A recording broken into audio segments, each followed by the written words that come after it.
in a giant project in the Trump administration led by Secretary Kennedy that we are going to go hard at the opioid epidemic in all of its forms, in all of its disguises. It was disguised as prescription drugs that could help you with chronic, mild lower back pain. And now it's disguised as synthetic concentrated 7-OH. It was disguised as fentanyl, as an additive agent. Well, we can't get caught flat-footed again after hundreds of thousands of children have died. Immediately after we did the event 2 weeks ago, taking action to initiate the process to schedule synthetic concentrated 7-OH as a controlled substance in the United States, I got this communication from a very prominent person in the United States.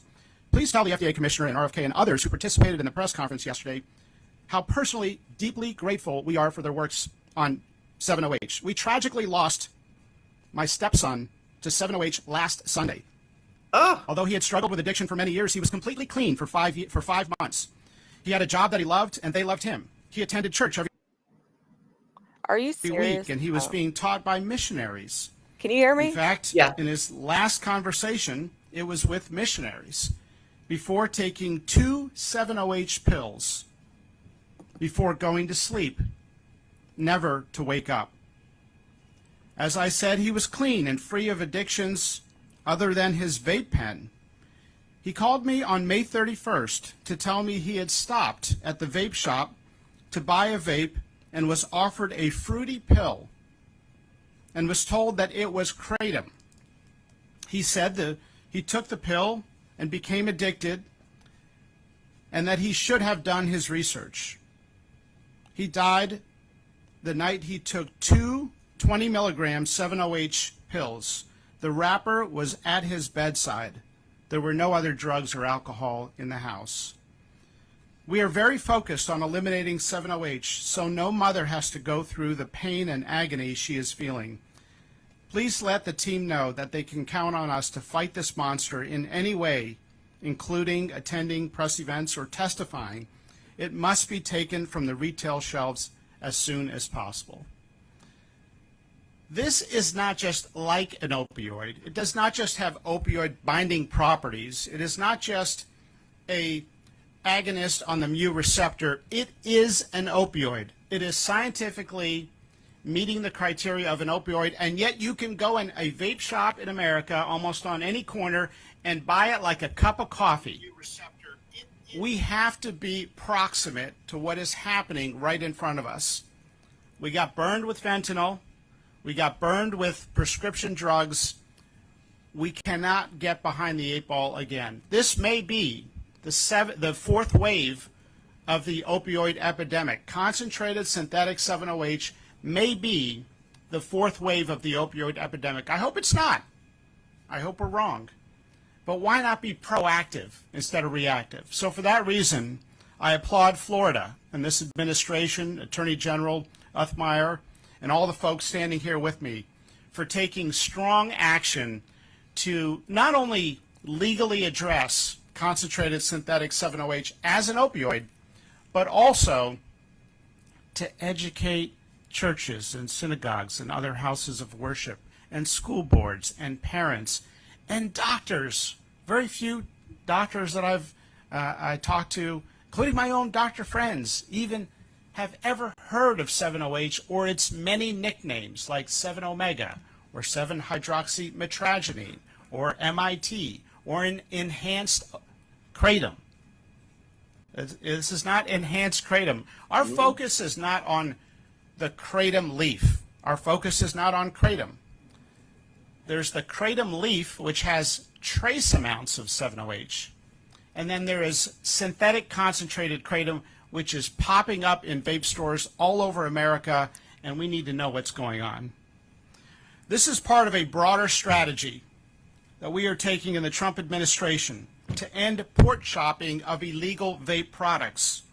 80 to 85% of the vape products in these vape stores in America are illegal. They've been doing port shopping. Most of these products come from China, where they're banned for Chinese kids, but they're on almost every corner in the United States. We're going to end port shopping. They're laughing at us. We turn them away at the port, goes back on the ship, they go to the next port. The companies who make these products are laughing at the United States. Well, no more. We're going to stop port shopping.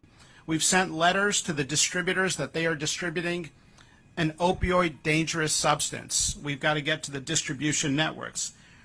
We are addressing the retail fronts, and we took action to initiate scheduling. The opioid crisis is not over just because there's other news. We have to remember that perhaps 1 million Americans have died because we were doing too little, too late. So with that, thank you again for having me here, and you have the full support of the FDA, and appreciate all the actions and the work here at Tampa General Hospital. Thank you. Damn, he did that at the hospital? This is live right now. You see these smoke shops, vape stores, hemp stores, you see them oftentimes popping up near schools, near universities, near high schools, and we see advertising and marketing that is clearly focused on kids, mimicking candies and colorful wrappings and things like that. And our office, our state is not going to tolerate it. We've certainly fought this in many contexts, including the vape context. And as you see these chemically enhanced, powerful synthetic drugs being marketed to kids, and kids vaping throughout the day, they're sneaking it into schools, frying brain cells, you just wonder, how are we going to beat our adversaries like China if our next generation is drugged up on all these products? So we're going to protect our kids. We're going to take it seriously. We're going to continue to crack down, and Commissioner Simpson has been spearheading a lot of the takedowns of these illicit, harmful products that are hurting our kids, and I know we'll continue to do so. So I'll turn it over to him. Thank you, and thank you for having me here today, Attorney General. And it's a great opportunity for this day. This day is a long day coming. General Othmeyer, I commend you for this first bold step on an important issue impacting thousands of lives. A few years ago, FDACS raised the alarm on Kratom. We were not able to get the support we needed during the Biden administration to treat 7-OH as a Schedule I drug, but we were able to prohibit the sale and marketing to Florida's children. Unfortunately, this drug is not just harmful to our children. A few months ago, we began to see movement like never before with President Trump's administration to raise concern about the 7-OH. There's no doubt that our country was slow to act on the opioid crisis and the ideal of addiction and the death of tens of thousands of Americans and tragedy for hundreds of thousands of impacted family members. Jan, can you see We if I'm should have acted live on more quickly, Instagram? more aggressively. Yeah.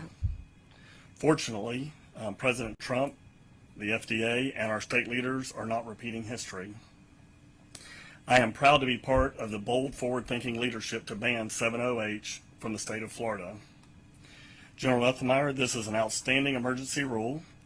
Thank you for drawing a line in the sand and giving the Department of Agriculture and Consumer Services this much-needed tool to stop the sale of vape shop morphine. And let me be clear, we are going to aggressively pursue this issue and issue stop sales immediately. There are over 5,000 stores across the state that have been selling this drug.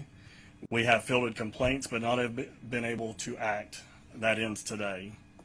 This action is a wonderful, but it is only temporary. We will need more action by the state and the federal government. I am confident together we will have success. Street-level drugs hurt families, ruin lives, create victims, destroy our economy, and wreak havoc on our state. Today we fight back with the force of law through this emergency order. Today we make Florida and our families a little safer. Thank you.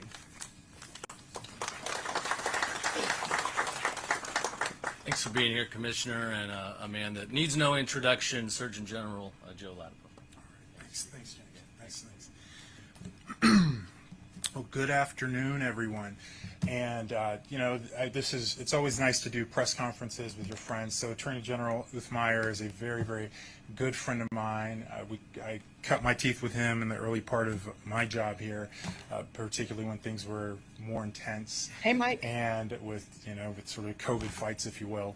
And also, absolutely, FDA Commissioner McCary, who I've known for some years. And, No, you're live. Crossed paths. I had to go click on the link and go brilliant on guy. You should check it, read his books. I mean, he's a brilliant guy, commissioner. Commissioner Wilton Simpson also, who's done a lot of great work here in Florida. Our leaders here at the university and the affiliated university and the hospital here in Tampa. So it's great that we have a terrific team here about this.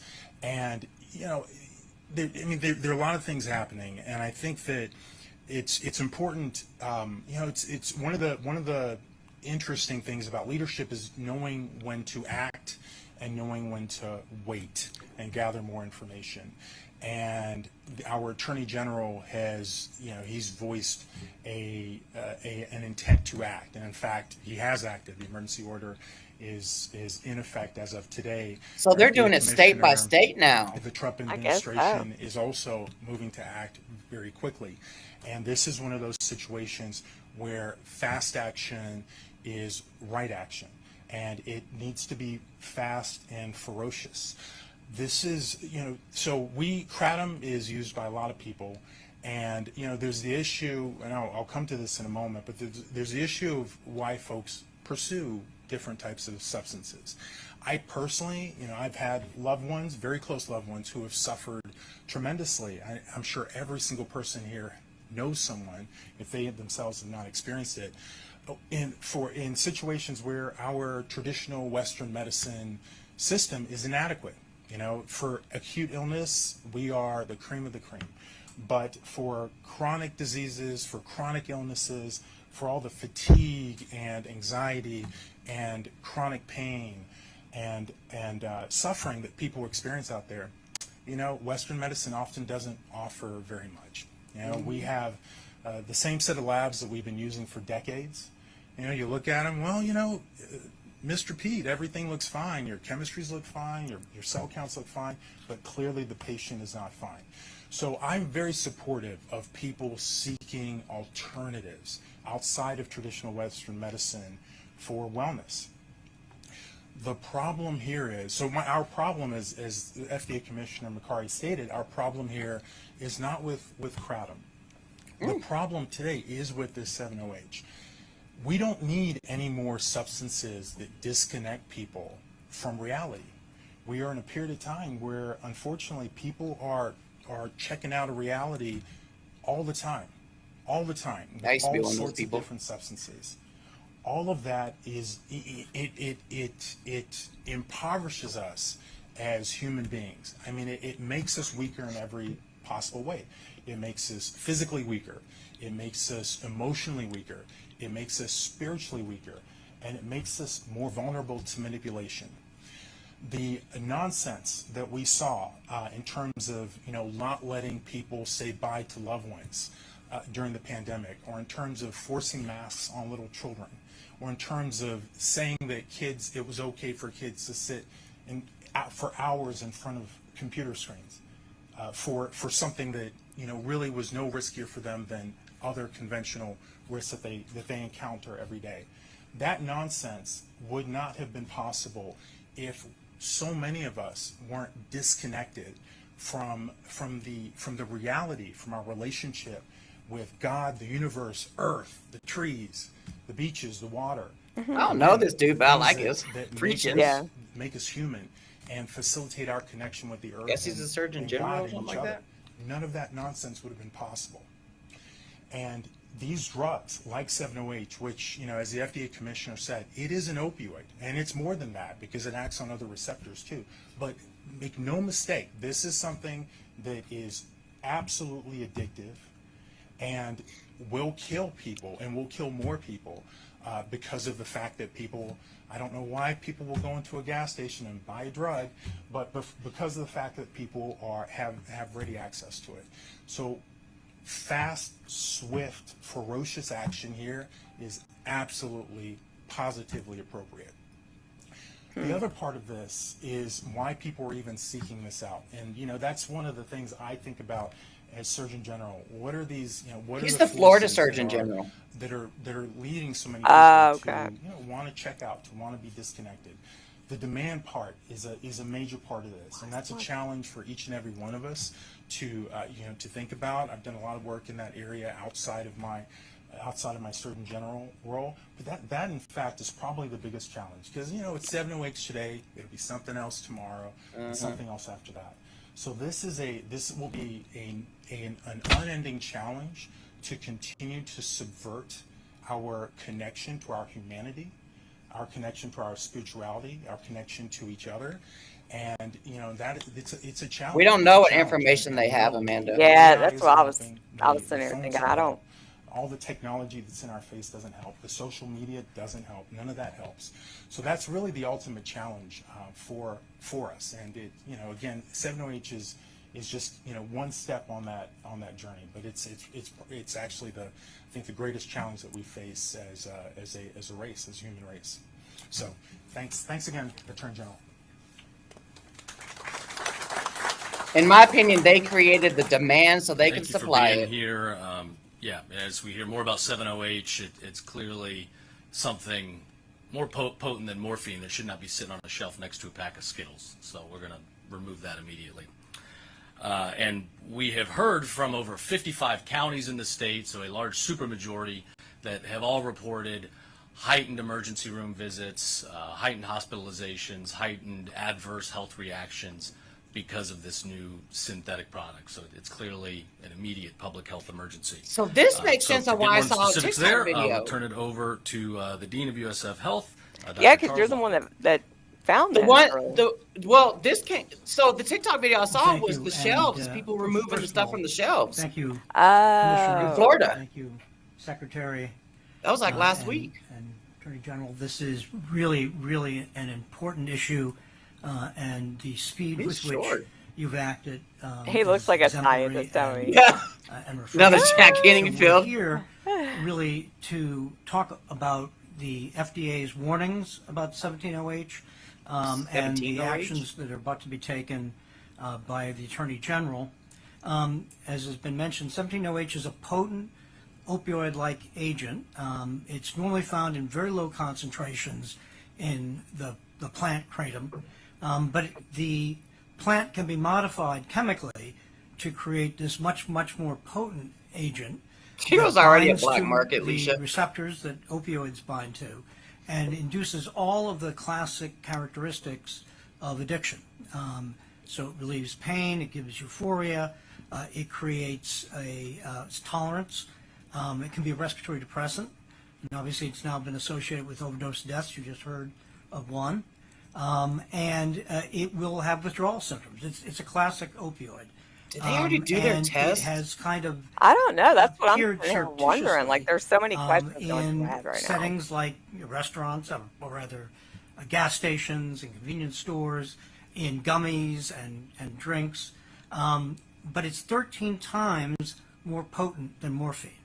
So just imagine, a teenager going in and It's the buying a binding gummy affinity. Yeah, I that know. is 13 Every time times they more say that, I'm potent like, than morphine. Yeah. So this is obviously a major problem. I'm obviously deeply grateful that we're acting on this. I think some of the themes you already heard, this could have been the next wave of the opioid epidemic. I think if other states follow our action, I'm sure they will, I hope they will, we can stop this. But in 2000, our opioid crisis peaked. We had 6,000 opioid deaths.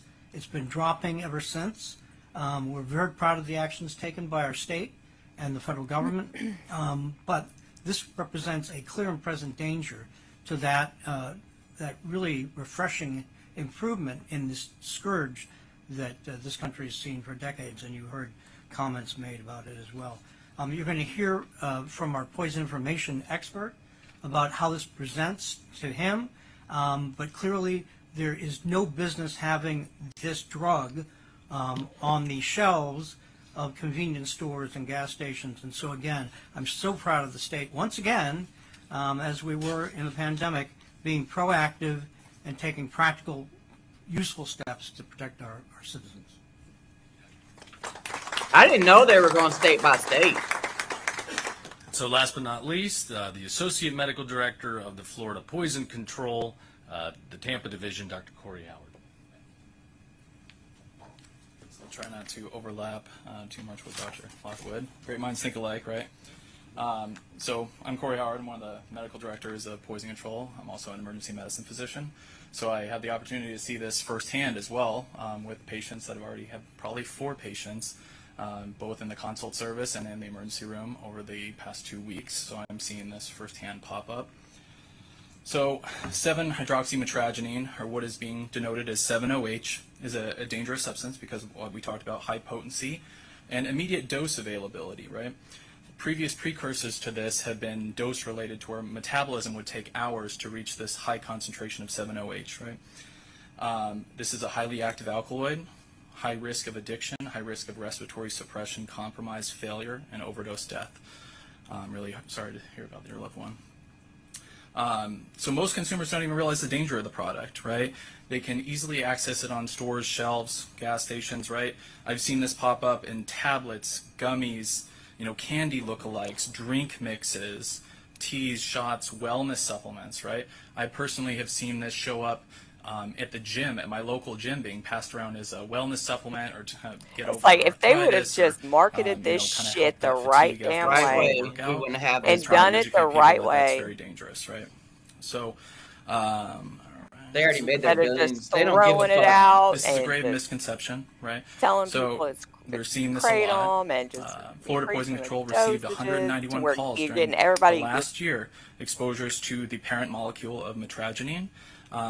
This is up 14% increase over the last 3 months, directly attributable to 7-OH. Damn. So we're going to beat that this year on this trend.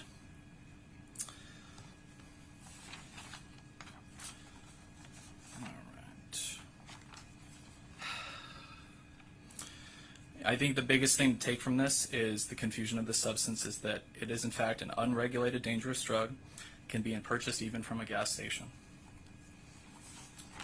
And we are seeing a bimodal age distribution from very young exposures with respiratory compromise to even our geriatric population. Not knowing what it is. I'm seeing this even show up in truck drivers, trying to use it as a wellness supplement, trying to stay awake, not realizing that they're going to come into the ER a couple days later, weeks later, with dealing with opioid addiction, and that are even warranting buprenorphine and other yeah, that's what I'm saying. adjuncts Nobody for, knows what opioid withdrawal nobody's treatment. So it is educated on severe. what they're taking. So again, just wanted to say very grateful to be welcomed up here. I really appreciate everything that you guys are doing. I think we're going to make a difference. Thank you.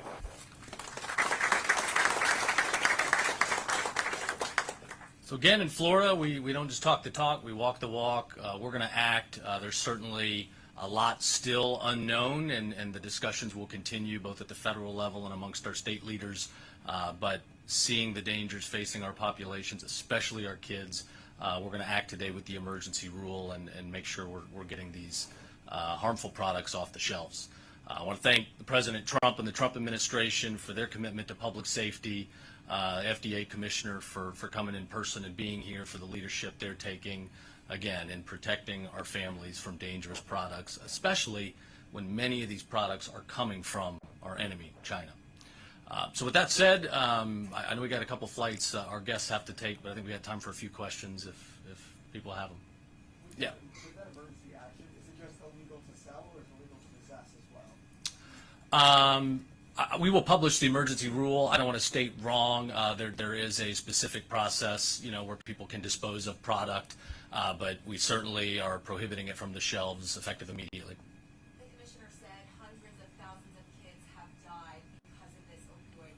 Can you talk about the data specifically to the state of Florida? No, they meant opioid in general. I'm probably not the best expert. I'll let you talk a little more broadly on Yeah, it. so I was referring to hundreds of thousands of kids have died from opioids. And we don't have good statistics on how many people have died from concentrated 7-OH, which is part of the problem. And so we sometimes tend to think of only, what we have statistics on, what an NIH grant has funded, what a survey has collected, and we just haven't had research in this. So we don't know how many young people have died from 7-OH. But the time to do an emergency action, as Florida is doing, is not after hundreds of thousands of kids have Florida, died. It's before. Rob. So I'm hoping that will help prevent some of the deaths. Thank you. I didn't know they were going to go And state again, by this state and is a sweep it out. New product. I believe the record keeping on this began just this past February. So we're certainly seeing increases in hospitalizations and adverse health effects. We will continue to study the data, but as the commissioner said, we're not going to wait. We're going to try to save lives on the front end. As you're doing this right now, do you think that it'll be expanded in the future to include kratom? Right now, this is focused on the highly concentrated, extracted version. I know the legislature has had lots of discussions over the last couple of years on hemp and kratom. I would expect that to continue, but as far as this emergency action, this is focused on 7-OH particularly. Anybody else? They keep reiterating that, so I'm optimistic. That's what I'm saying. Like at this point, though, like all we can do is just be ready They to, do, and based advocate on the data if we they know try of the and binding affinity of this. go back on it. Oh, sorry. So he was asking, do reversal agents like naloxone work the same as other opioids? The good thing is, theoretically they will be based on binding affinities. That things like naloxone actually binds tighter, probably, or competitively than things like 7-OH. So I would still recommend that. I know different states have taken different measures against kratom, but is Florida the first to take measures against 7-OH? And I also got a few emails this morning about people that oppose this. They say that 7-OH has been shown to wean people off of opioid addiction. Is there anything behind that? I'll start with the first part. Other states have done various things to regulate hemp and kratom. Different states have different authorities. Not all states have the emergency rulemaking authority that our state has to put things on a Schedule I controlled substance list. So I know we are the first state to act, certainly since the FDA issued the warning back a couple weeks ago. As far as weighing people off, potentially there are health uses, certainly for kratom, maybe 7-OH, but again, that's with a prescription, a doctor's order, good medical advice, not at the 7-Eleven sitting next to a pack of Skittles.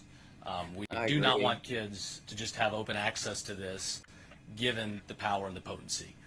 So I would leave it to our experts in the medical community to further analyze, the potentially positive health impacts, certainly kratom as a whole. Again, this is not prohibiting kratom. This is a very highly concentrated, chemically enhanced product.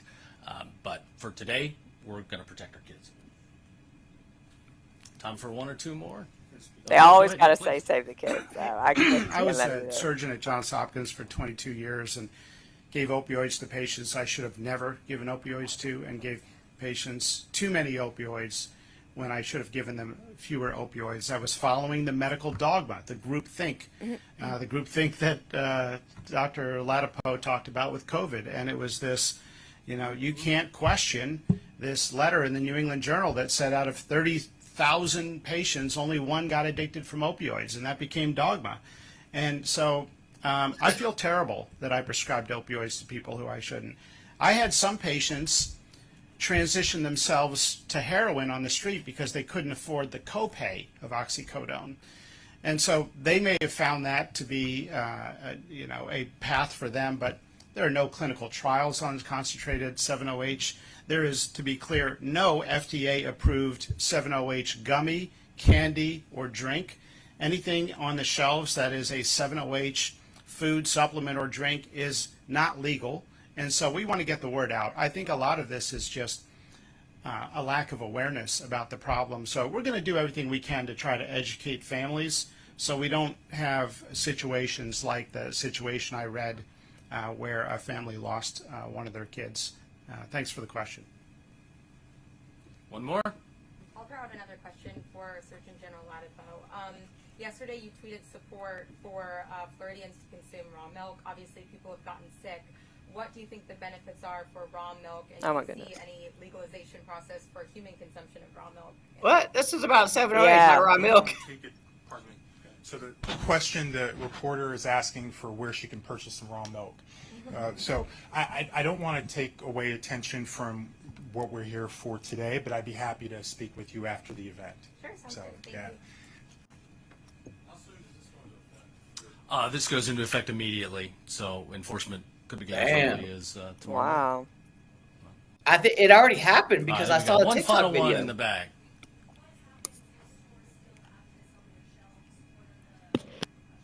Yeah, you want to talk about this?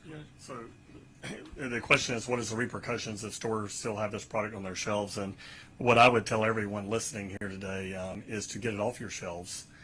You will be seeing our folks in the coming days, and we will seize these products. We've already seized over 1 million products. It was hemp products that were targeting our children illegally. We were going to be very aggressive after not only protecting our children in this case, but following the emergency order of the Attorney General. So if you have these products, I would go ahead and remove them. I would get them out of the state of Florida, because when we come visit you, that you will get a stop sale, and then that process will happen. I mean, if we catch you again, clearly there will be other actions taken to enforce this law against those owners. Don't do it. Thanks, everybody. Appreciate you being here. Wow. Okay, so we initially started this live because we're going to watch the AKA's presentation that happened in Boston, but I happened to come across this live event that was happening about 7OH in Florida. I had no idea that this was even happening. So they're going, so they're doing emergency removal in the state of Florida. Watch other states pick this up. Y'all, man. I mean, and at this point, they do keep saying it's not about Kratom. It's not about Kratom. It's not about Kratom. And I mean, at this point, the can's already open. Like, there's no pushing it back in. So, I mean, we just have to kind of wait and see what happens and be ready to, use your voice and advocate whenever the time comes. Because, I mean, a lot of these local places already are, the whole feel free thing coming up again, too. That's also been a thing.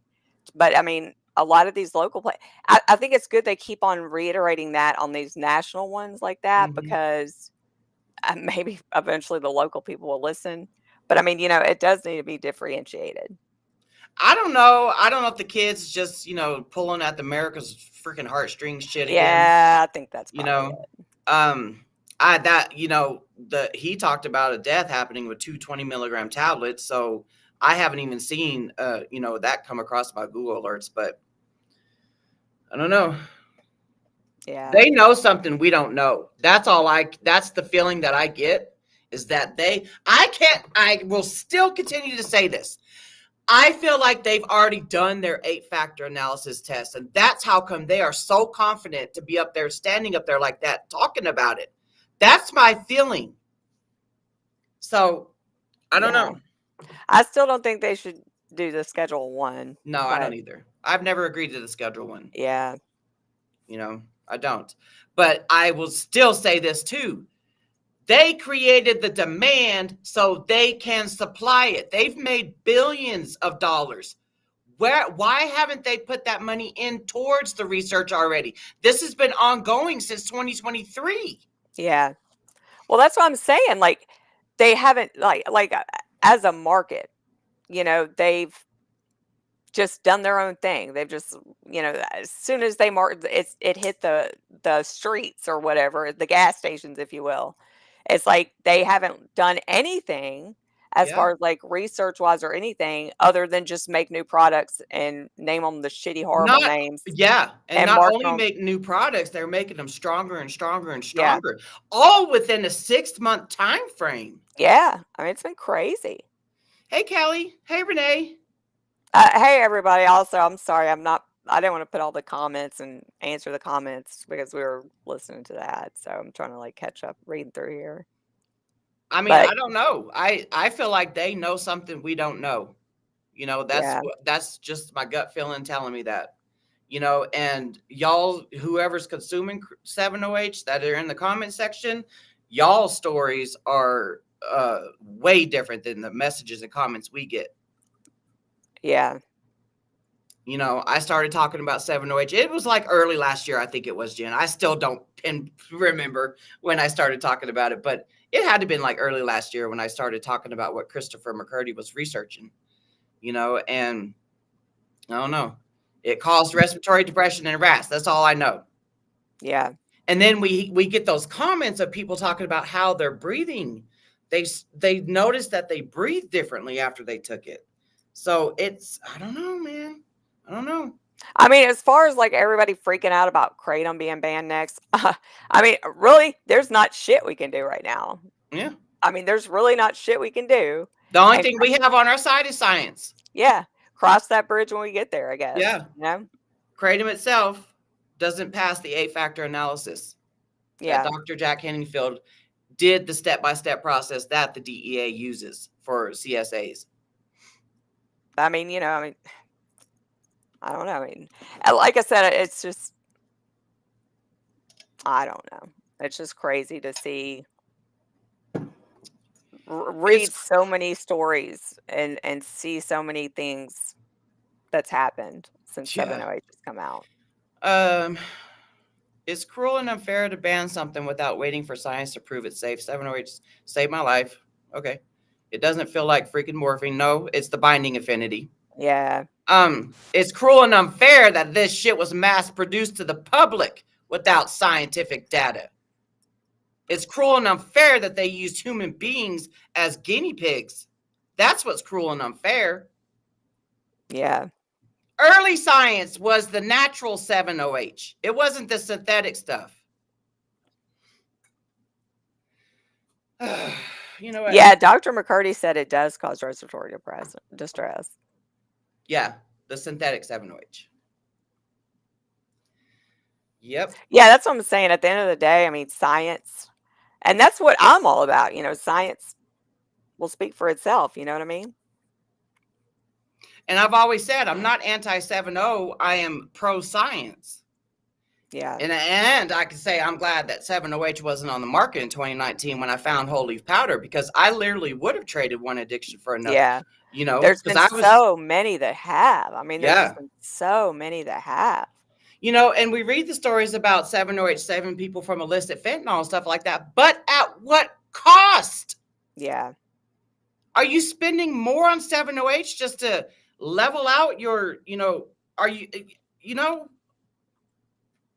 I can't believe people spend hundreds of dollars a day on this. That's what I used to spend on my freaking perks or cocaine. It's just insane. Sorry, I was trying to get to the next one, like skip the ads and stuff before he started. Hey, I still feel like maybe this is Big Pharma's route to finally make a pharmaceutical. Well, and that's what I'm saying. Like, if it truly helps people and the science can prove it's safe, then hell yeah. Yeah. You know? There needs to Yep. be more options anyway out there. Yeah, I would have been definitely hooked. Because when I found whole leaf, my addiction behaviors were still turned on. I myself was trying to find the high that I kept reading people talking about with kratom. And the highest dosing that I did I don't know how long I was doing it for, like a month or so, where I was taking 5 teaspoons 5 times a day. I was chasing the dragon. I couldn't find the damn dragon. I was just overloading my body with plant matter. It's just, it was the whole marketing thing, the whole way 7-0 has been done, just been really fucking sloppy. They are alive. What costs their life is saved, not dead. Yeah. Are they living or just existing? Yeah, just chasing the whatever they need to go buy some more 7-0. Are they financially draining themselves? Are they freaking robbing from Peter to pay Paul and doing all that shit? Sitting in a house with no power because they can't pay their fucking power bill. Doctors call everyone addicts who have chronic pain who aren't addicts, and then they want to control this so they could turn more people who are suffering from chronic pain down to get actual pain relief that they deserve. Anybody with chronic pain deserves whatever the fuck is saving them. Yeah. That I agree with. But 7-OH has been a shit stain to kratom. Yeah. If you're not on the advocacy side like we are, and we're attending these local hearings via Zoom or actually going to these local hearings, the problems that they're having in their communities is the synthetic 7-OH or the extracts. Those are where the problems come in, but yet they want to ban all kratom because kratom is lumped in with 7-OH because that's how 7-OH was marketed, as a more potent form of kratom. Or a more pure form of kratom.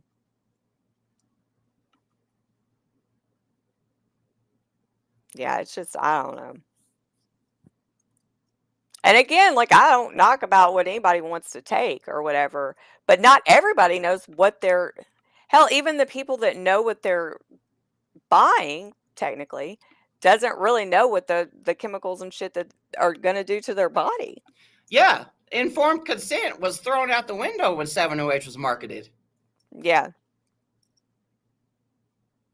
I gotta go pee. I gotta go pee. Yeah, I mean, it's just, and I mean, as far as advocating, like, I haven't seen anybody advocate for 7-0 at any of these hearings, not one person.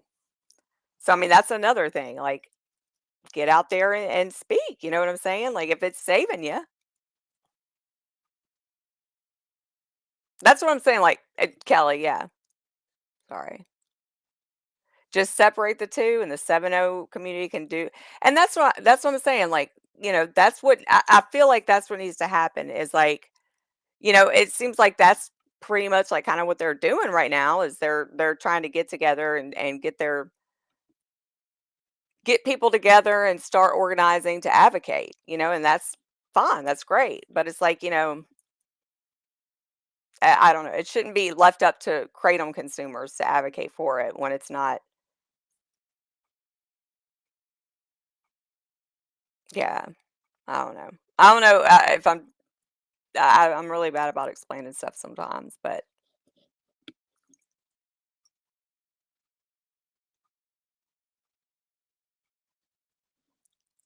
see, I'm not a daily dose of insulin. And that's great. That's awesome. Like I mean, that's awesome. And I'm glad that it helps, people like you. And I'm glad there's responsible users out there. But again, like I said, I mean, it just doesn't need to be tied in with kratom and go advocate for it. Go to the hearings, talk to your legislators, do all the stuff that, the kratom community's been doing over the years. That's all I'm saying. Like, and it shouldn't just be a huge fucking fight between kratom consumers and, like, I don't know. It's just gotten really out of hand. Like, let's just go ahead and shake hands and split up and everybody do their thing. Yeah, that's what I'm saying. Like, I'm not saying 7 Hope is funded by 7 Ohms. The Heart Group is funded by American Shaman, which is Vince Sanders. Yeah. It's all about money. And I mean, dude, I'm not saying I don't think kratom's going to be next. But what I am saying is there ain't shit we can do about it right now. Oh yeah, I mean, people do abuse kratom. But it's not. It's such a massive. Like 90% of people that consume kratom, it betters their life, and Yeah. it seems like it's the complete opposite with 7-OH. Like 90% of people end up, having a bad experience with it, and 10% of people you hear about being responsible with it. And then it's kratom that saves them from the 7OH. It's whole leaf kratom and the lab tested. Well, I mean, liquid that's what I'm saying. extracts. Like, I'm not working as one to save 7-OH when I don't. Like, I have no tie. It hasn't saved my life. I don't. Yeah. That's not on me. So I'm not going to go advocate for it. No, I'm not either. I'm just going to keep showing the science. Right. Or lack thereof. Sorry, I'm trying to. Yeah, if people abused whole leaf like they did 7, yeah, that's what I'm saying. It's just been like a fucking dumpster fire, dude. Mm-hmm. Right. Exact. And then yeah, I'm not fighting for a product. That's what I'm saying. Like, it's not up to us, Right. It's not. I've for over 6 years now, I've been advocating for what's been saving me. That's me. Yeah. Hold on. I'm sorry. I didn't even read that. Yeah. I mean, 7-0 might better a lot of lives. And that's what I'm saying. Like, in my life, I've heard 90% negative and 10% positive. And so, I mean, I'm just saying, like, if that's the case, whoever is consuming 7-OH responsibly, it's Save your time to product. get it's time to get your big boy pants on it and go advocate. Save your product. Stop calling it kratom. Period. Yeah. But I mean, I would never advocate for something that didn't hold, that I didn't have any passion for. Yeah. Just like, with the liquid extracts, I don't advocate for those except for people giving me their firsthand experiences about how the liquid extracts have saved them from 7-OH because they got that free sample from the smoke shop and it put the claws in them. And I mean, I don't advocate for extracts either, but I do believe, like, if you're a longtime kratom consumer, you're educated, you know what you're doing, there's circumstances behind it. But, I'm not, it's stupid to do that right out the gate and start taking extracts and shit. If 7-OH has thousands of positive users, where are they? Yeah. Why aren't they advocating at hearings? Why aren't they out there saying 7-OH is saving my life? Where were they at in Louisiana? Yeah.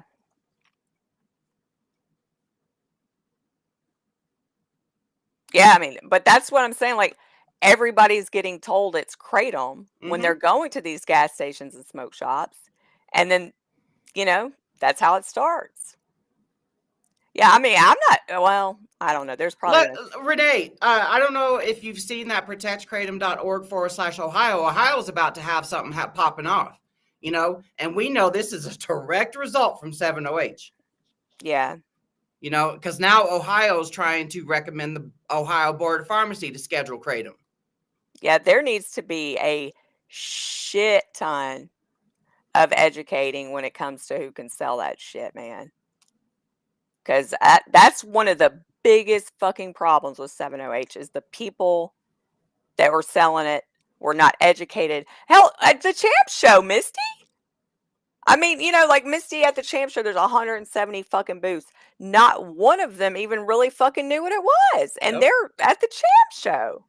That's what's crazy. That's all I'm saying. Like I said before, 99.9% of them don't even consume their own product that they're pushing. One guy had to go to rehab just for the product he was pushing.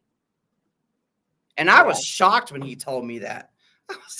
I was thinking to myself, are you fucking kidding me? But yet you're out here you're giving away free samples of the 7-OH when you just talked about having to get sober from him in rehab. Yeah, no, I mean, there's not a lot of people that advocate for kratom much anymore. You're right. Well, I'd be wondering if all the people that aren't advocating for kratom anymore got freaking lost in the 7-OH shit. Yeah, it could be. Now they're ashamed of it. It's crazy. Alicia, I know you see the stuff happening over there on TikTok. It's crazy. The amount of money that people spend on that. It's just insane. I'm thinking that's a brand new car that you could have bought and paid for. But yet you're popping the pills and pissing them out. Yeah, right on. I mean, that's what I'm saying. 20,000 signatures in a rally saved kratom in 2016 and 18. And the signatures are climbing for 7-0. Well, yeah, I mean, that's what I'm saying. That's what needs to happen, though. There was over 140,000 signatures.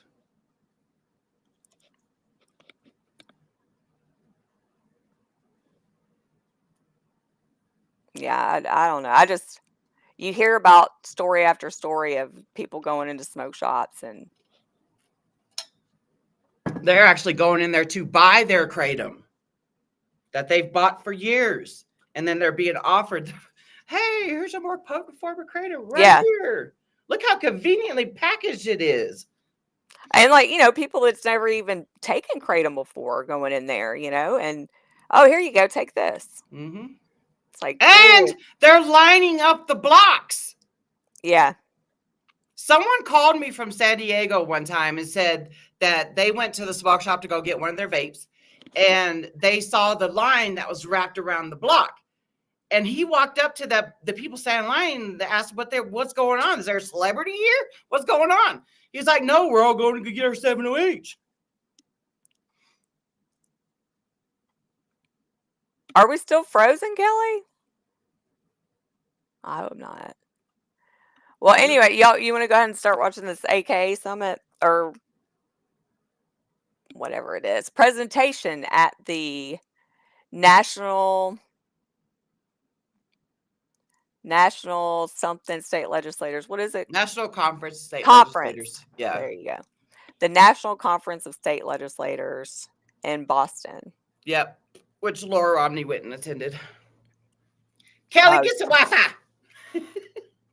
Dude, I've been having horrible issues lately. I know sometimes we'll freeze up over here and like I was left to myself last live stream for a minute because her power went out, and then later on that night my power went out.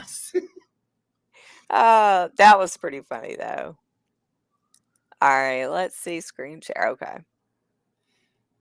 put that boy here. There's Brian Patrick Kennedy. I met him at Champs. Dude, he did a lot for Rhode Island. He sure did. I got mad respect for him. Brian Patrick Kennedy from the state of Rhode Island. I'm also the NCSL Foundation President and President Emeritus. Want to welcome you here this morning. You might ask, what's a guy from Rhode Island doing here talking about kratom? Rhode Island is one of 6 states where kratom is currently banned. And that was a decision that was made by our health department back around 2016. The reason I'm actually here is because we introduced a piece of legislation that has recently been signed by the governor, which creates sensible approach to how to regulate kratom and the kratom industry. We work very closely with our Department of Health, our Division of Taxation, because we did not have any mechanism in state law to figure out how to tax and create revenue from this, how to register products.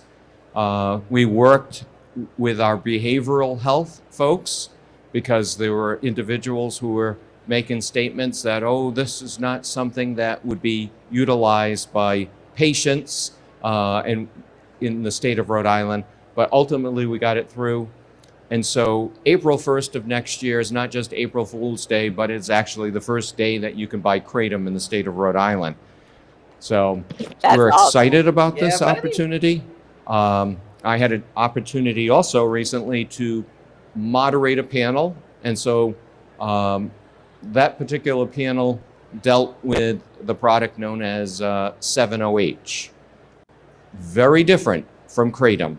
It may be a derivative of kratom, but when you hear about 7-OH, or if you're a legislator and you're approached about 7-OH in your particular state, recognize that most of 7-OH products are not from pure natural kratom. That is a derivative, that is a pseudo-synthetic product. So I wanted to bring this information forth to you today before Mac begins the presentation, because I think these are exciting times. I think there's now 18 states that have now passed the Kratom Consumer Protection Act, and we want to see additional states do so, because we think this is going to be something that is good, natural, and something that is going to help a lot of people in your states, particularly if your state has had issues with opioid abuse. This is one of the perfect solutions to helping to step down from opioids in that we have available to us. So with that, I'm going to turn it over to my good friend, Mac Haddow. Mac. Thank you, Mac. So today's the day. I've got my RTA mock system and Coyote Nobody appliances. cares, dude. Nobody cares. Thank you. We might need to upgrade a premium. Welcome to all of you for this Learning Hub. We are recording it. We'll distribute it.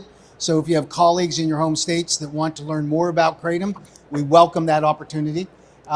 People ask me all the time when we talk about kratom, what is kratom?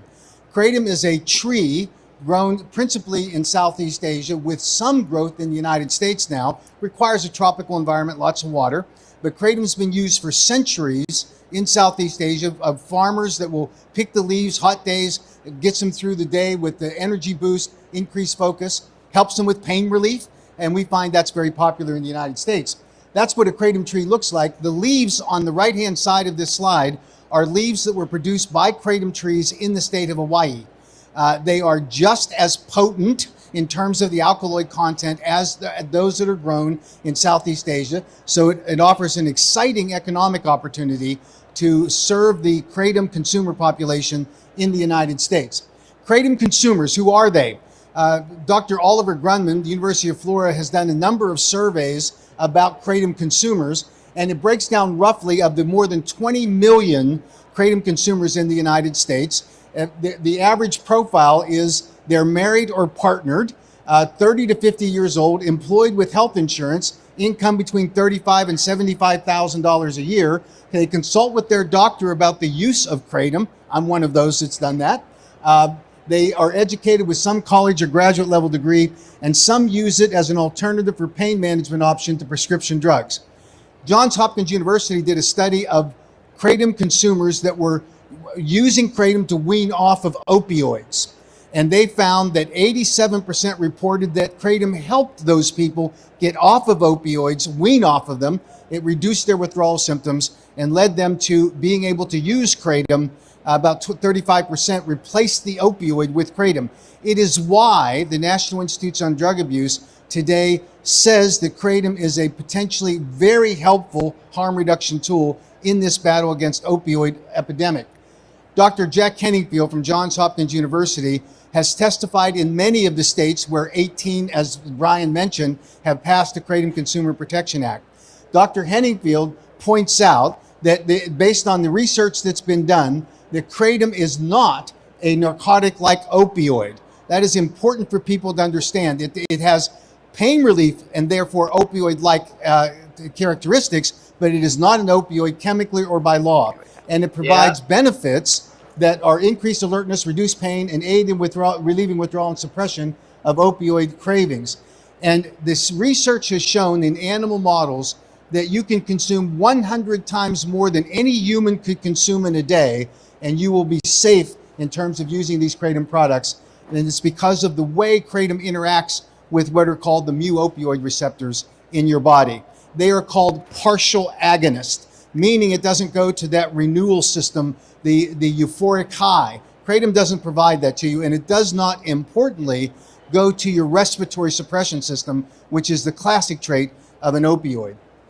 18 states have passed it. Those are the states that have done it. We are going to go back and work with some of those states as we look to other states to pass it to make some corrections that are needed, and I want to talk about that in just a second. The FDA and the Department of Health and Human Services last week announced that they were going to recommend to the Drug Enforcement Administration scheduling of 7-hydroxymitragynine, which is a metabolite of the kratom plant. What that means is that it does not occur naturally in the kratom plant. But when they pull the leaves off of the trees and dry them over in Indonesia, because you can't ship leaves to the United States, you have to do it in powder form. So they dry the leaves, they crumble them, and then they put them into powder so that they can safely ship them without any of the mold and fungus that comes with the leaves and the moisture in the leaves, and they're able to protect the quality of that kratom raw material.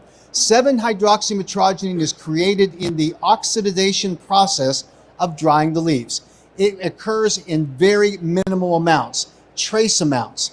And when it arrives in the United States, it's tested carefully for that, in addition to whether there's any E. coli, salmonella, or that kind of thing. But the recommendation for 7-hydroxymitragynine is because there are unscrupulous vendors here in the United States that are exploiting the kratom marketplace. Got it. Do you know why?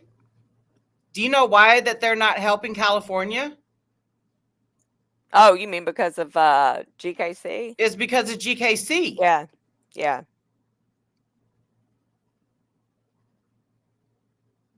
They were nowhere in. Well, those girl. Okay, keep. You're not fucking with me today. You can play it.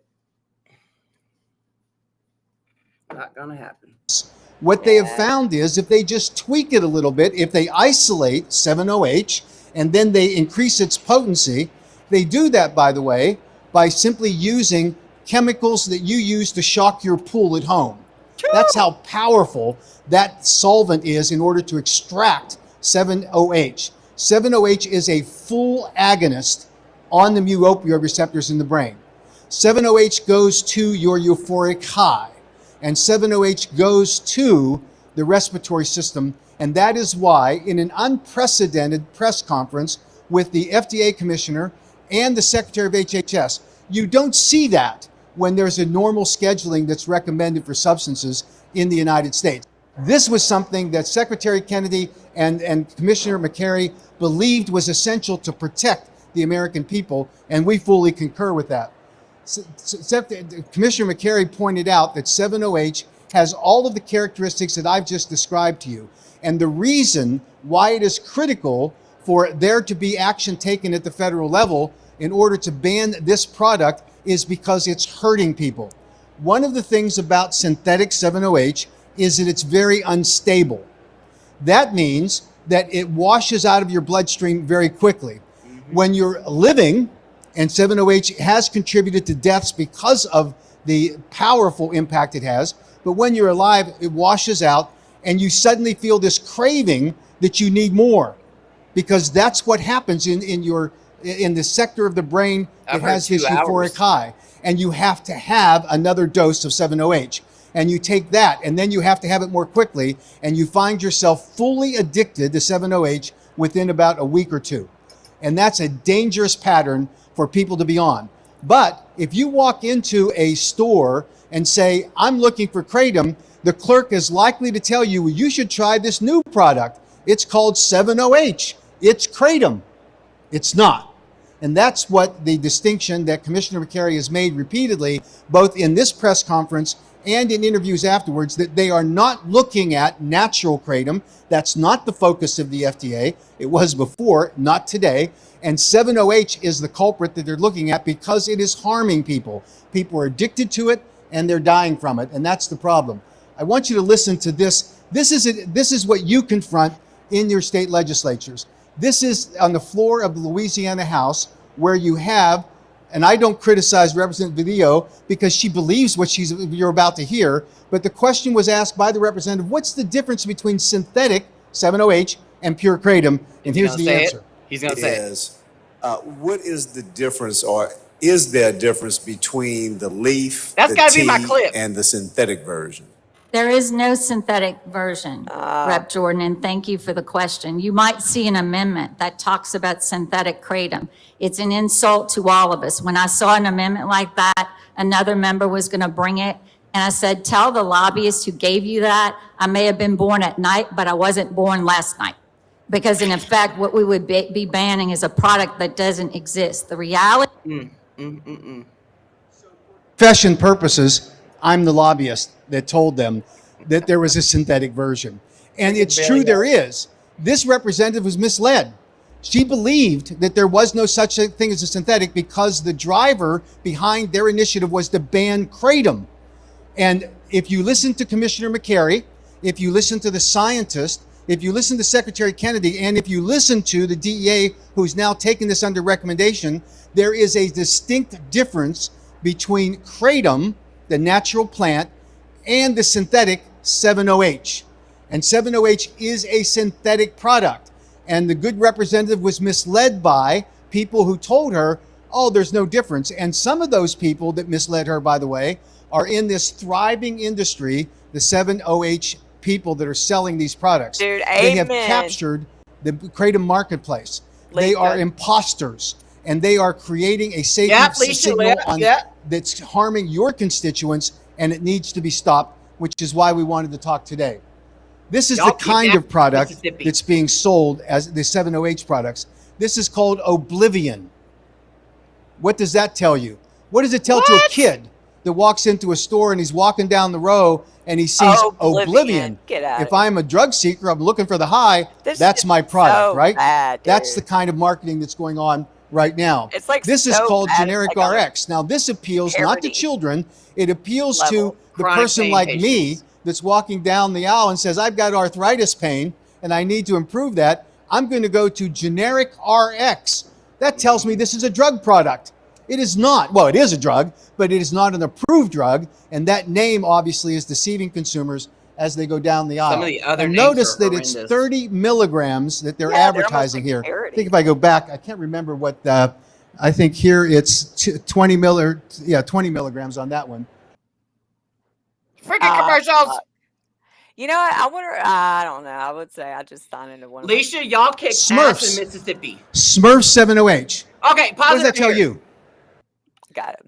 At the Champ Show. Okay, so you know sex sells, right?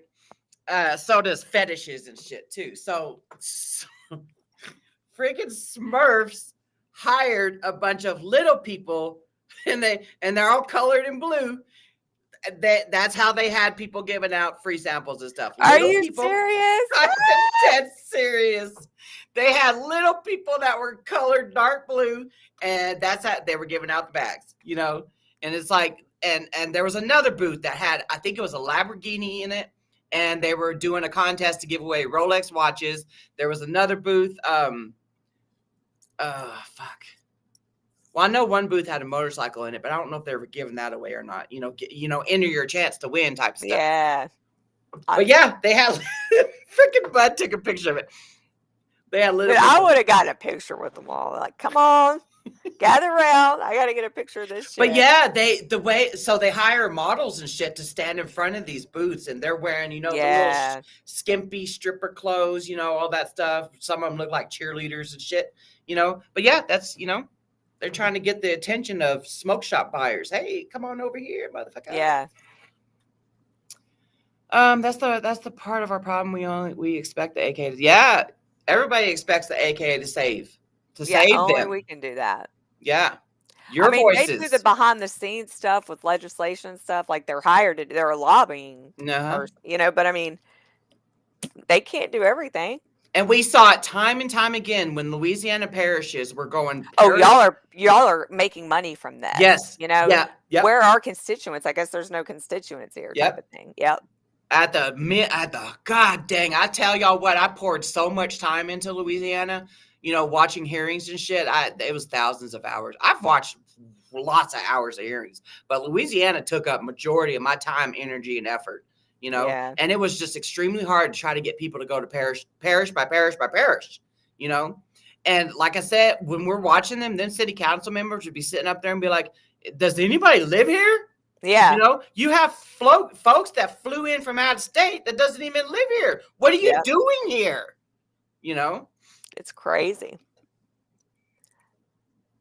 Yeah, lobbying ain't cheap. I'm not going to argue about that shit. I know what's right and wrong and shit. Let's go on with this. Let's talk about Smurfs. If you're a kid, you're walking down the aisle, there's no restriction on you buying it. Smurfs. Pretty interesting. And this, of course, is 4 tablets, 100 milligrams, and you have to split the tablet in order to get their recommended serving size. Tell me whether that really happens in real life. Does not. Smurfs also has another version, 900 milligrams.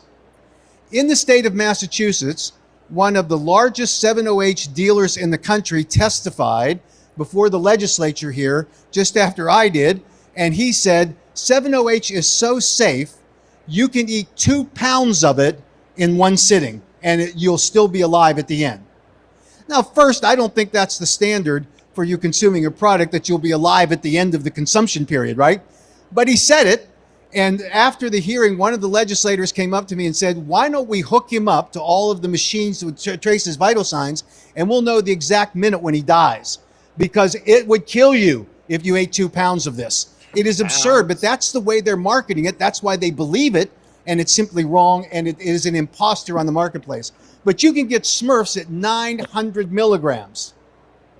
The equivalent dose of 7-OH in its natural occurring form in trace amounts from the leaves in Southeast Asia, not greater than 2% of the overall alkaloid fraction of the plant, is 1 milligram or less. They're marketing 900 milligrams. It's totally crazy. Now, this is one of the great products that captured the marketplace. Yeah, that's a 7-OH product. What does it look like to you? It's an ice cream cone. It's a confection. It is a candy. It is something that appeals to children.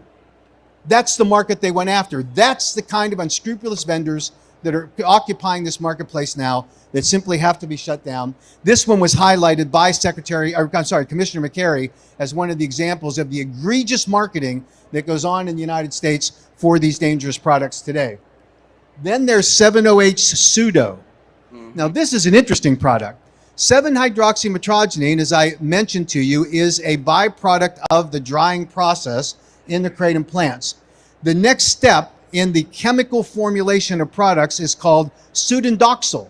It is totally chemical. And now they're advertising as the next stage of products. Don't just buy 7-OH, you can buy pseudodoxil.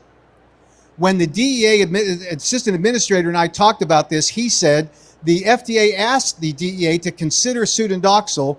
He said, but there's not enough data out there for us to identify what the true harms yet are of pseudodoxil, but it clearly is a synthetic. It clearly is dangerous, and that's going to be one of the challenges unless we simply say we ban all of these synthetics that are derivative of any of the kratom leaf products, and we make them justify, them being the manufacturers, coming onto the marketplace as is required by federal law, having adequate safety to prove that they are able to be sold to consumers. This is 7-hydroxypseudodoxil called Kama, and they 200 milligrams, and they flavor it with cherry, and they're just trying to appeal, obviously, 50 milligrams to consumers to work through this. Vince Sanders, this is a text message after the actual press conference, the announcement made by HHS and the FDA that they were going to recommend scheduling. Vince Sanders is one of the largest 7-OH marketers in the country. He was responding to a text message from one of his distributors saying, should we continue to sell this product? And he says, and this is his quote, 100% no reason to take it off the shelf. Watch sales soar after this. You couldn't buy this kind of advertising. Jesus. If you want advertising for your product to be that HHS and FDA are recommending the scheduling as a Schedule 1 substance, that's not the right kind of product to be on the market. And yet they want to capitalize on it in order to flood the marketplace with these kinds of products, hook people, and get them addicted all along the way. The path to kratom consumer protection.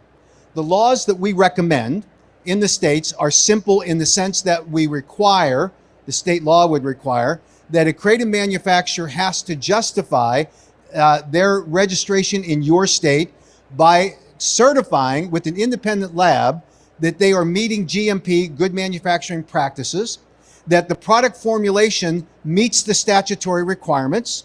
They have to certify that with an independent lab, and they have to document that they in fact have this safety data that's available. We limit the product formulations to the alkaloid content of the product, or the plant in this case, to no greater than 2% of the overall fraction of the plant. We want to add to that, now that we understand the science better since the first law was passed in 2019, to say no greater than 1 milligram per serving. That will eliminate the synthetic market, because naturally occurring kratom can deliver up to that 1 milligram and it's not going to be harmful to you. But when you get into 30 milligrams and 200 milligrams and 900 milligrams, it is a significant safety hazard, and the states have to fill the breach until the federal government can properly schedule these products, and that's what we recommend. We say that there should be no synthetic products. The manufacturing process of these natural plant materials shouldn't be allowed when they can synthesize it where they're unrecognizable. You cannot tell that they're kratom.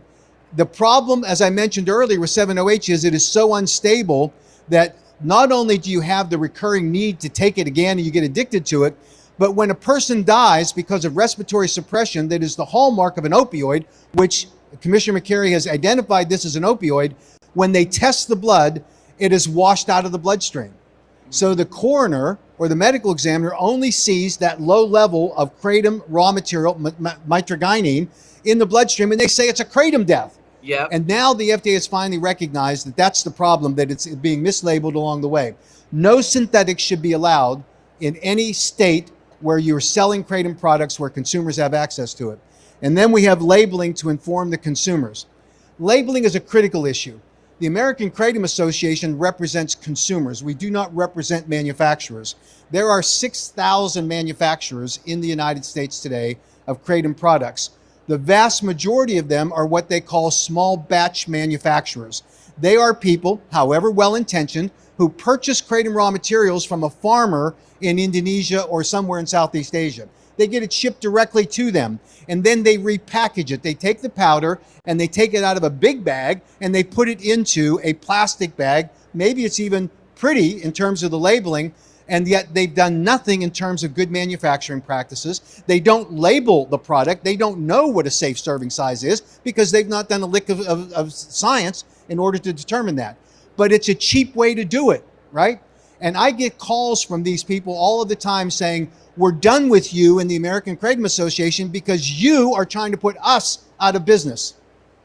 And I always say, yes, I am. Yes, you need to be put out of business because unless you're willing to invest in the equipment that's necessary to produce safe products without cross-contamination, unless you're willing to submit to testing by an independent laboratory, which costs money, to verify that your product is safe, unless you're willing to show that your packaging and your labeling is justified with good science, you should not be on the marketplace any more than the 70H people should be, right? This is one of my favorite little gifts to give. It looks so simple and elegant, and I love 70H people step up their game. They have this attractive marketing to kids. They have pseudoscience. They just announced, by the way, a beagle study. Beagle animal studies, by the way, are good replications of humans. And so they contracted for a beagle study, and they started with the ascending dose, 10 milligrams, and they were going to go up to 40 milligrams. At the 10 milligrams, the 70H study failed because the beagles started experiencing serious problems, adverse events. And they started to have impairment neurologically, and they had drooling. So they stopped the study. Now, normally when that happens, you would go back to your institutional review board, you would examine exactly what occurred, and you would reformulate the study. They didn't do that. They immediately just stepped it down to a very small level of 7OH and re-administered to the dogs. And then they had problems with the beagles too. Not as serious because they were 10 times lower on the dose. This is the kind of problem that we have with the 7OH manufacturers that's driven by one thing: cash, money, revenue, profits. That's the problem we face here in this particular situation. So we think that the responsible thing to do is to step up and protect consumers, and we're reformulating our model, Kratom Consumer Protection Act, to do that, to address this emerging marketplace of synthetic products. And we think it's critically important that you age restrict these products. I think that's important whether it's 18 or 21. We let the local jurisdictions decide on that issue. I know that there's lots of people that say that if we want our kids to go to war for us at 18, we should allow them to make a decision intelligently about that. We leave that to the local jurisdictions. Most of the KCPAs that have been passed in the United States go to the 21-year-old, but we can live with 18 if necessary. But the important factor is that we don't allow these sales, and they need to be verified when the purchase is made. I had a legislator in the state of Louisiana say that they had gone online and they had purchased a Kratom product. A sample would be provided to them for free, and they were able to do it without checking on age. We think that's wrong. And we think every manufacturer, if they're selling on the internet or they're selling at a store, should have age verification procedures. We're going to make sure that it is sold properly to an actual consumer population that's benefiting from it. So basically, it's a bottom line for us is one thing: consumer protection. We think that's the key to this, and every state legislature and regulator needs to understand how important this is. As I mentioned earlier, there's going to be a lag time between the evaluation when the Drug Enforcement Administration announces the 7OH ban. There's going to be a lag. And they're not going to include all the synthetics.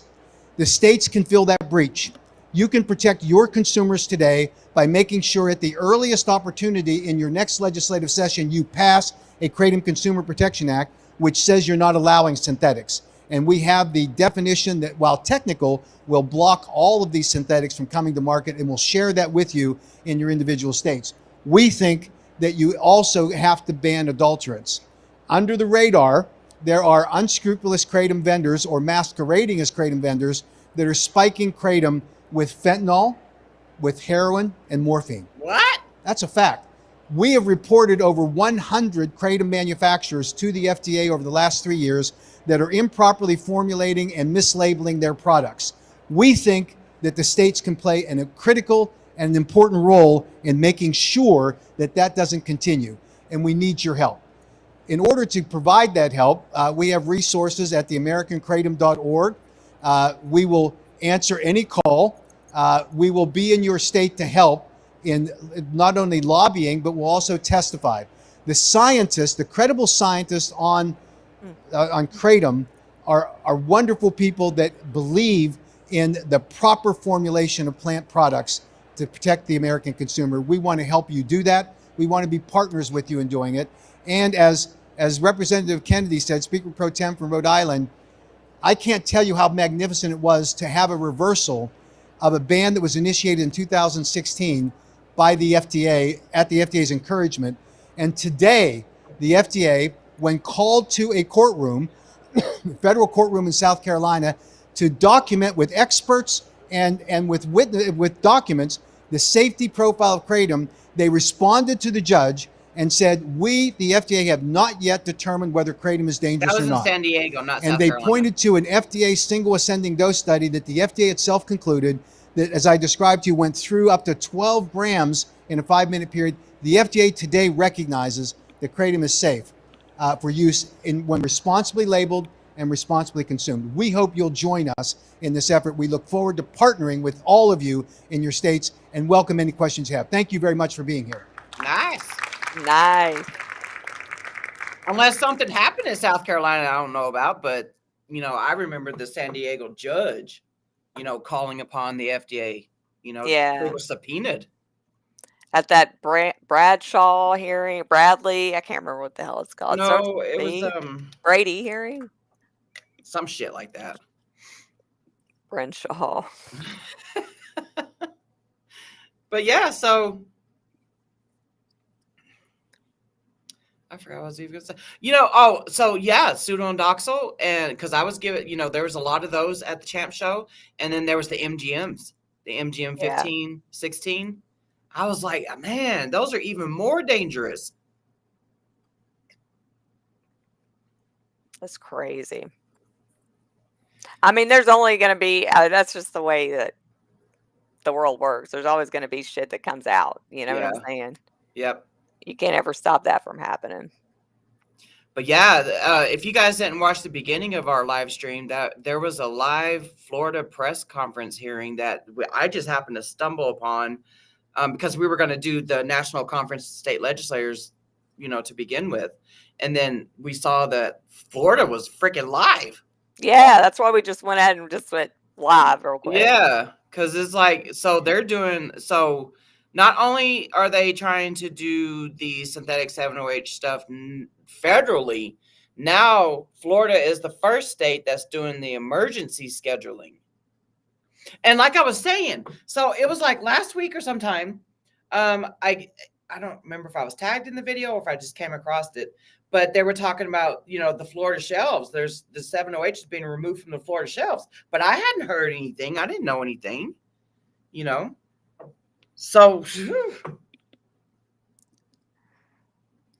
I guess so. Leisha, made with Chinese research chemical. I guess so. Because you know what? You hear them talking about how there's been over 500 million doses of 7-OH that's been given out, or, whatever. To me, it starts off with a free sample. But, well, not to me, but to the people that comment to me or message me. So you would think if there's been that much, if there's been 500 million 7-OH doses, you would think that would have caused deforestation in Southeast Asia if it was actually coming from the leaf itself. Yeah. Like, I mean, if it was like actually able to be extracted from the leaf, like with no chemicals involved, just extraction. Oh yeah, that totally. But I mean, I don't know. Just think about you would that. think there'd be swaths of empty land. Yeah. So sure.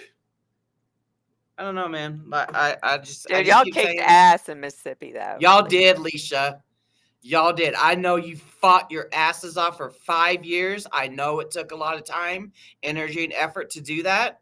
You know, y'all are some badass kratom advocates. Yeah. You, Lucky Rob, Sherry Johns Owens. I know I'm missing some people.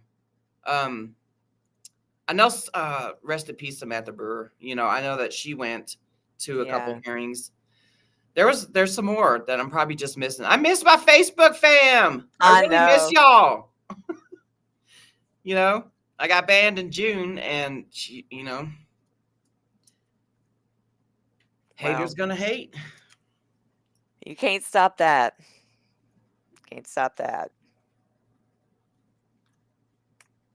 Well, I guess we're gonna call it, but thanks Yep. for coming. Thank y'all I'm for glad that we coming. got to do the. It's like a 2-in-1 today. You know I what I mean? know. Happy accident. Just came across the Florida Live conference. So I will probably go. How long we been live? Hour and 30.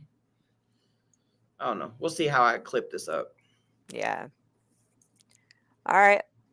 Bye, everybody.